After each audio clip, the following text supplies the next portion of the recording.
السلام علیکم، کروڑوں درود و سلام آقا صلوات و اسلام پر اور ان کی آل پر۔ وجود کائنات قرآن پاک اور جدید سائنس کی روشنی میں تخلیق کائنات کے بارے میں 1400 سال قبل کے قرآنی دلائل اور جدید سائنس کے حقائق۔ وجود کائنات قرآن پاک اور جدید سائنس کی روشنی میں ماؤنٹ ولسن کی رصد گاہ کیلیفورنیا میں ہے، جہاں سن 1929 میں امریکی ماہر فلکیات ایڈون ہبل نے فلکیات کی تاریخ میں ایک عظیم دریافت کی۔ جس وقت وہ بڑی دوربین کے ذریعے ستاروں کا مشاہدہ کر رہا تھا، اس نے دیکھا کہ ان سے نکلنے والی روشنی تیز اسپیکٹرم کے سرخ سرے میں منتقل ہو رہی ہے، اور جو ستارہ زمین سے جتنا دور ہے، یہ منتقلی اتنی ہی نمایاں ہے۔ سائنس کی دنیا میں ایک تہلکہ خیز دریافت تھی، کیونکہ طبیعیات کے مسلمہ اصولوں کے مطابق اگر کسی روشنی کا طیف اسپیکٹرم نقطہ مشاہدہ پوائنٹ آف آبزرویشن کی جانب سفر کر رہا ہو تو وہ بنفشی رنگ میں تبدیل ہو جائے گا، جبکہ روشنی یہ طیف نقطہ مشاہدہ سے دور ہو رہا ہو تو اس کی روشنی سرخ ہو جائے گی۔ ہبل نے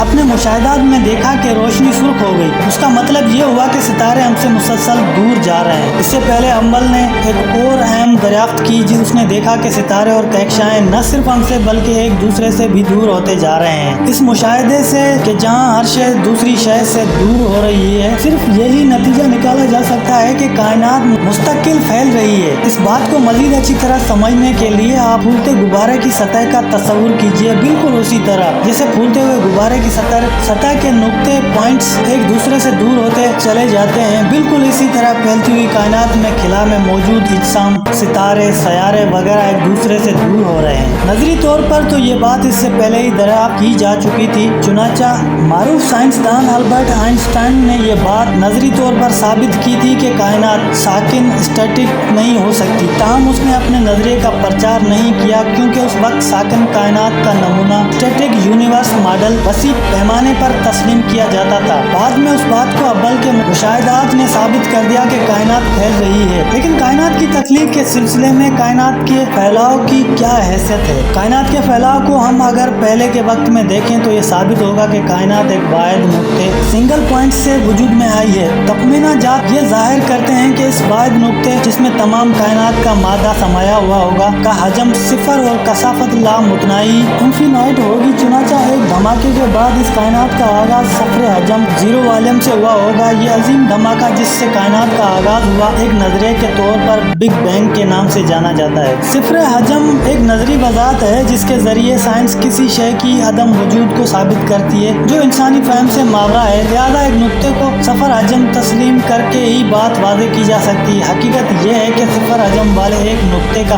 مطلب اس کا عدم وجود ہے، گویا کائنات عدم سے وجود میں آئی ہے۔ وہ الفاظ دیگر یہ تخلیق کی گئی ہے۔ بگ بینگ نظریہ بیان کرتا ہے کہ ابتدا میں تمام اجسام ایک ٹکڑا تھے اور پھر یہ علیحدہ علیحدہ ہوئے، وہ حقیقت جسے بگ بینگ نظریے نے ظاہر کیا۔ قرآن پاک میں 14 صدی پہلے واضح کر دیا گیا کہ جب لوگوں کے پاس کائنات کے بارے میں بہت ہی محدود معلومات تھی، کیا ان کافروں کو یہ معلوم نہیں ہوا کہ آسمان اور زمین میں پہلے بند تھے، پھر ہم نے دونوں کو اپنی قدرت سے کھول دیا اور ہم نے بارش کے پانی سے ہر جاندار چیز کو بنایا ہے، کیا ان باتوں کو سن کر بھی ایمان نہیں لاتے؟ سورہ انبیاء آیت نمبر 30۔ جیسا کہ درج بالا آیت میں بیان کیا گیا، کائنات کی ہر شے حتیٰ کہ آسمان اور زمین کی تخلیق بھی ایک عظیم دھماکے کے نتیجے میں ایک واحد نقطے سے کی گئی ہے اور موجودہ کائنات کو ایک دوسرے سے الگ کر کے مخصوص شکل دی گئی۔ جب ہم آیات میں درج بیان اور بگ بینگ نظریے کا موازنہ کرتے ہیں تو دونوں ایک دوسرے سے مکمل ہم آہنگ نظر آتے ہیں۔ تاہم بگ بینگ نظریہ 20ویں صدی میں ایک سائنسی نظریے کے طور پر سامنے آیا۔ کائنات کا پھیلاؤ اس قرآنی دعوے کا ایک عام ثبوت ہے جس کے مطابق کائنات عدم سے وجود میں لائی گئی۔